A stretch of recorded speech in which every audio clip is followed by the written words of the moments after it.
നമസ്കാരം. പൗരത്വ നിയമ ഭേദഗതി വഴി പശ്ചിമ ബംഗാൾ, ഹരിയാന, ഉത്തരാഖണ്ഡ് സംസ്ഥാനങ്ങളിലെ കൂടുതൽ പേർക്ക് പൗരത്വം നൽകി കേന്ദ്ര ആഭ്യന്തര മന്ത്രാലയം. അപേക്ഷകർക്ക് അതത് സംസ്ഥാനങ്ങളിലെ എംപവേർഡ് കമ്മിറ്റികൾ വഴിയാണ് ബുധനാഴ്ച പൗരത്വ സർട്ടിഫിക്കറ്റുകൾ നൽകിയിരിക്കുന്നത്. മുഖ്യമന്ത്രി മമതാ ബാനർജിയുടെ കടുത്ത എതിർപ്പ് കൂടി അവഗണിച്ചുകൊണ്ടാണ് പശ്ചിമ ബംഗാളിൽ കേന്ദ്ര സർക്കാരിൻ്റെ ഈ നീക്കം നടക്കുന്നത്. CAA നടപ്പിലാക്കില്ല എന്ന് മമത നേരത്തെ പ്രഖ്യാപിച്ചിരുന്ന ഒരു സാഹചര്യമായിരുന്നു. പക്ഷേ ശനിയാഴ്ച സംസ്ഥാനത്തെ നിരവധി മണ്ഡലങ്ങളിൽ വോട്ടെടുപ്പ് നടക്കാനിരിക്കുകയാണ് ഇപ്പോൾ പൗരത്വ ഭേദഗതി നിയമം പാസാക്കിയിരിക്കുന്നത്. നിയമം നിലവിൽ വന്ന ശേഷം മെയ് 15-ന് 14 പേർക്ക് ഡൽഹിയിൽ ആഭ്യന്തര മന്ത്രാലയം പൗരത്വ സർട്ടിഫിക്കറ്റ് കൈമാറിയിരുന്നു.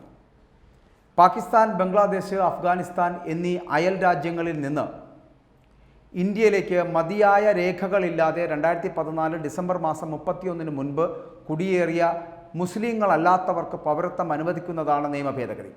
ഹിന്ദു, സിഖ്, ജൈന, ബുദ്ധ, പാഴ്സി, ക്രിസ്ത്യൻ വിഭാഗങ്ങൾക്കാണ് ഒരു രേഖയും ചോദിക്കാതെ അപേക്ഷയുടെ അടിസ്ഥാനത്തിൽ മാത്രം പൗരത്വം അനുവദിച്ചിരിക്കുന്നത്. മുസ്ലിങ്ങളെ ഒഴിവാക്കിയുള്ള വിവേചനപരമായ നിയമ ഭേദഗതി പാർലമെൻറ്റ് പാസാക്കിയതിന് പിന്നാലെ രാജ്യവ്യാപകമായിട്ടുള്ള പ്രക്ഷോഭം നടന്നിരുന്നു.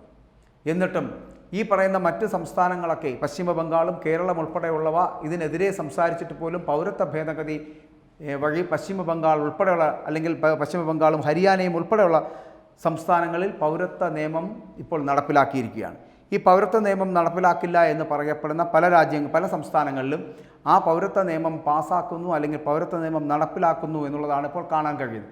പശ്ചിമ ബംഗാളിൽ ഈ തൃണമൂൽ കോൺഗ്രസിൻ്റെ നേതാവ് മമതാ ബാനർജി അടക്കം അത്തരത്തിലൊരു സ്ഥിതിവിശേഷമാണ് പറഞ്ഞു വച്ചിരുന്നത്. എങ്കിൽ കൂടിയും പൗരത്വ നിയമ ഭേദഗതി കഴിഞ്ഞ ദിവസം നടപ്പിലാക്കുന്നുണ്ട്, അല്ലെങ്കിൽ അതുമായി ബന്ധപ്പെട്ട കാര്യങ്ങൾ നടപ്പിലാക്കി വരുന്നു.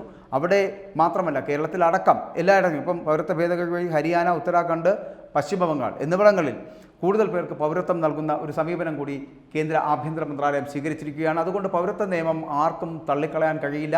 ആ നിയമം പാസ്സാക്കിയെടുത്തിട്ടുണ്ടെങ്കിൽ അത് നടപ്പിലാക്കുക തന്നെ ചെയ്യുമെന്നുള്ളത് കർക്കശമായ തീരുമാനമാണ് എന്ന് തന്നെയാണ് ആഭ്യന്തര മന്ത്രാലയം നൽകുന്ന മുന്നറിയിപ്പ്.